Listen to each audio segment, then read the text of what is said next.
You're cupping the coffees before they go to the warehouse.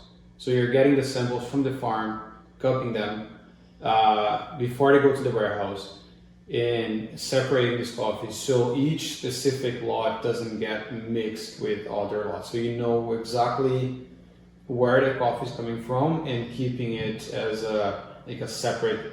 Yeah, I give them names. It'll be like this year we stored more than 180 different lots for just one warehouse. Okay. So all screens.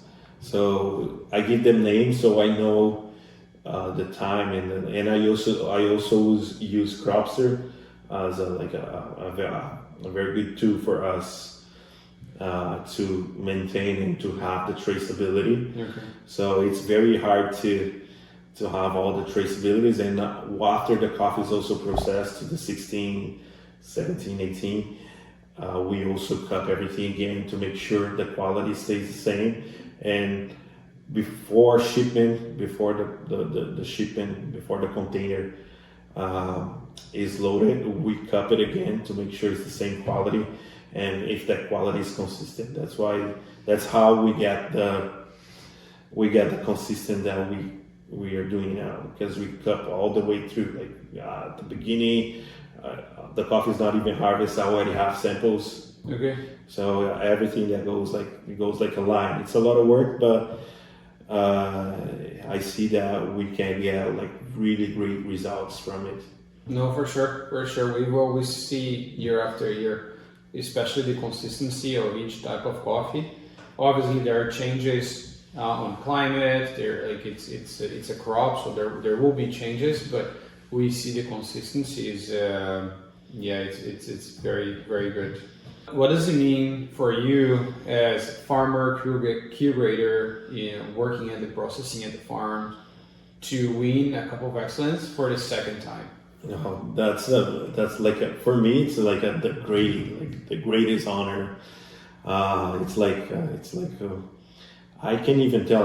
There's no price on that. Like there is no, because that's the high standard thing for, like, in my field. Like as a curator, I was also a Cup of Excellence judge before, so I know how the producers, how we work hard to have that coffee, to have like everything. So yeah, and then we won for the second time in our region. That was pretty fast, because we won for the first time in 2021. And then we won again in 2024 with this different process, different types of coffee, and a type of coffee that Cerrado is not known as a main process that Cerrado does. So we won a different category. So it's very in my field, it's like the greatest honor. Like we're very proud of it. Like every time we won 2 times. Yeah. We write that on the shirts, and it gives us a very good a very good marketing. Like everybody now is looking in to get to know us, and yeah, so it's the greatest honor. Mm-hmm. No, that's awesome. Like how often does it happen for the same farmer to win a Cup of Excellence like 2 times? No, there's only like a little few, like I can't even tell, but I know like some regions in Mantiqueira de Minas, some farm that won 2 times, 3 times, I think, but very few for the whole Brazil. If I would mention, it's like about 4 growers farms that won more than once. And also, I think the last few years we've seen more and more people improving their quality. So the competition must be getting. Yeah, it's getting very hard now. Everybody's like, it's a big change, because Cerrado region, we didn't pay attention to those competitions. And I myself, like I started working when I met you guys, I started focus on the specialty after I met you guys. So it was kind of like, it's a very new thing. It's been about like 12 years or 13 years only. So as we won, more like the neighbors and all the farms that are close by, they wanted, oh man, he won, I can do something better. So it's kind of the growers now are stepping up. And another thing that's a very good thing, it's the growers now, they're trying to pay attention to their quality. Before, the growers didn't know, they just grow the coffee and they didn't know what they have in their hands. They take the sample to a coffee buyer, and the coffee buyer tells the quality and the price. So it's kind of like, it's different from what you guys do. Like Orange Brown is giving like the growers and changing a lot of the Brazilian coffee perspective.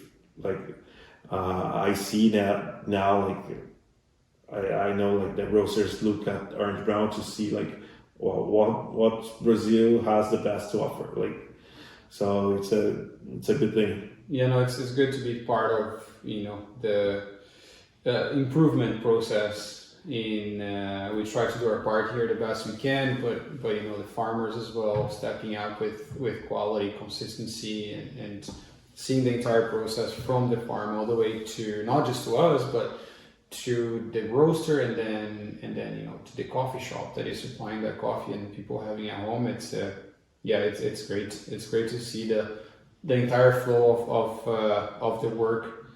And I tell you what, like the job that you guys are doing, like Orange Brown, and we are doing all together for the roasters, because before we used to sell our coffee to to a co-op or to an exporter, a big exporter in Brazil. They don't really care about quality. They only get the sample and they mix everything and they send as a Santos coffee. And we lost all the traceability. There was no point to make high quality coffees and to help doing better, because they treat the coffee as a commodity. And I think you guys are doing a job that you don't treat the coffee as a commodity. You treat your coffee as an equal, as something that's not very easy to have for quality. Because coffee everybody has, but if you have the same profile, same quality every year. So I think you guys are doing a great job, to help us to show all the coffee, all the quality that we do, which the bigger companies, the big exporters, they don't really care about that. They only care getting the samples and get fill that contract, and they don't really care about quality. Yeah, the traceability gets lost in the middle. Yeah, lost at the middle. Yeah. They don't need to. They only say Santos coffee or fine cup. So on the fine cups, on the big contracts of the fine cup, there's many farms. Yeah. So that lost their identity. There's a traceability. There's a region. There's employees over there. There's also a whole community that is not really getting anything from, because it's kind of very cheap how they buy the coffee. They're very, very cheap, and any coffee for them is any. If you didn't get the same coffee, you get cheaper from the other farm, and so they look at the price. So I think for the long-term relationship, that's where it affects the most. Yeah, right? Because you guys know that year after year we're gonna be buying those coffees from you guys, or from Barbosa or other farms that we work with, and then that you can produce that quality, that we're gonna help to deliver this quality to the final to the roasters, right? Yeah. So you care who's the farmer, you care who's making the job. You care. That's the thing. I think Orange Brown is it's making a path or a bridge to the quality in Brazil get to the roasters. Awesome. That's good to know. It's good to remind ourselves of that. Okay, I think that's it for now. We'll have more more questions coming up, and we're always in touch. So we'll try to deliver those videos more often to everyone. Maybe next time from the farm, not from an office. But yeah, thank you very much, Deyvid. Thank you. It's my pleasure. We appreciate so much all the support and the friendship, and looking forward for the next harvest, and and maybe getting another cup of excellence Yeah, the third time. for the third time. And another thing I should say, it's like before I started working with you guys, I came and we didn't like, I didn't know anything like about quality and specialty, and now we are here. Like, you guys bought the first place a cup of excellence, right? And which a coffee that we produce and we made at the farm. So it shows that we are the same track, right? Well, for like, I feel that more and more we're aligned to to push this partnership. And together. it's very good this coffee came to Canada. So like, I feel very honored. Yeah. No, we too. Yeah, thank you very much, man. We'll chat again next time. All right.